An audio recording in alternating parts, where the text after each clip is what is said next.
Well, hello everybody and welcome back. So something I realized this morning, I wasn't even paying attention this year. Normally I remember it all the time. But today is April 14th, 2025. The video might be up that day, it might not be. It depends on how the day goes and when I get around to editing. But today is the day that the Titanic sank. And so it was April 14th, 2012, exactly 113,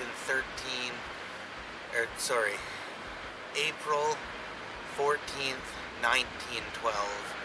So it is exactly 113 years since the Titanic sank. So at 11 o'clock tonight, Eastern Time, this happened on the East Coast of Canada, and not only that, so closer to Eastern Time, but it was also nautical time, which I won't bother explaining all of that. I know a bit about it, but if you are interested in that, there's a lot of people that know way more about it than me that could speak about it a lot more eloquently. But basically it's something to do with when you're in the middle of the ocean, the time is different based on the nearest land in either direction and whatnot, some things like that. So closer to Eastern Time, but also nautical time. But nonetheless, tonight, just know that at around the same time, give or take, at 11 o'clock at night, the Titanic struck an iceberg in the middle of the North Atlantic, and at around 3 o'clock a.m., April 15th, she sunk. So it's a bit of a day to just sort of realize that and remember that, think about it. There's usually tons of live streams and things put on YouTube about it, and it's always good. It was a very tragic as well as historically significant day, and so it's good to remember that and keep that in mind and just know that that is today. So the rest of the video won't correlate to that at all, but I realized that this morning and I thought I'd just add that in there as some acknowledgement for it. So I hope you enjoy the rest of the video. Thank you.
So here's something that's kind of funny. So very recently, I just turned 29 years old. 1 year to 30. But if I think way back to my school days, and this is both high school and elementary school, there was a lot of this different messaging going around, this proactive sort of inspirational kind of stuff. A lot of times some sort of group or organization would come in and they would set up some sort of assembly, seminar type deal, and usually they would have some sort of a fluffy name to it, like I don't remember any of the exact names, but something like compassionate cooperation or something like that. And they'd have a song, they'd have a wave the arms around whole kind of deal, and spout out this positive, proactive type messaging, and that's all great, that's all fine, there's nothing wrong with that, probably meant well. But I know, and then I see some of these people, you know, they're local to the area, and I see them, they're older now and whatnot. They probably don't recognize me, but I recognize them from when they would come on there and say all that stuff. And I see them in the public, and they're acting just like all the flawed and sometimes frustrating and irritating people that we all are, and that society is at times. They're honking their horn at people. They're frustrated about waiting in a lineup.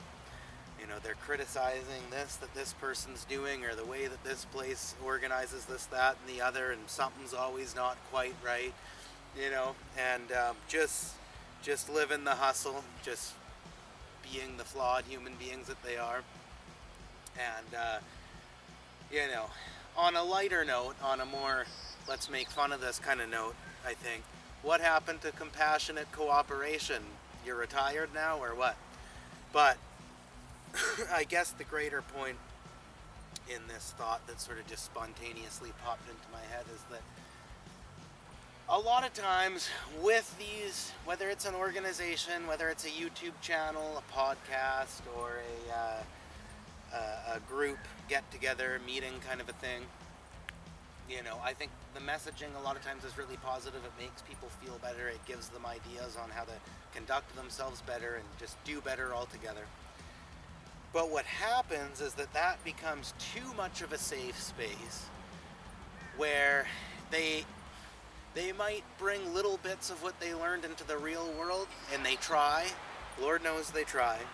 But this area that they go to, it has become such a safe haven for their inspiration that sometimes they're in such a rush, or they're so heavily craving to be, because they're in the world of all this hustle and bustle and crazy noise going on around them. They're in such a craving mode to get to that safe place where they can learn these insights and talk to these understanding people, and just overall feel better and maybe do a little bit better afterwards because they were in this space. But you have to ask yourself the question, and that's all great, and I think anybody who's into this sort of thing has fallen into that as well. But you have to ask yourself, though, regardless of how you're feeling right now, how many of the lessons that you've learned, the lessons that you preach, and how many of the general guidelines of whatever this is that you're going to, are you trampling over, ignoring, pushing aside, whatnot, in order to get to the place to go talk about how tomorrow you're going to try to conduct yourself in this, compassionate, cooperative way. Just something to think about, right? And it's not a fuck you to anybody. It's just something that I can't help but observe from, at least in some of the things that I'm noticing in my life and in the lives of the people around me that I can't help but observe, being the thinker type person that I am. What are your thoughts on that? I'd love to hear them.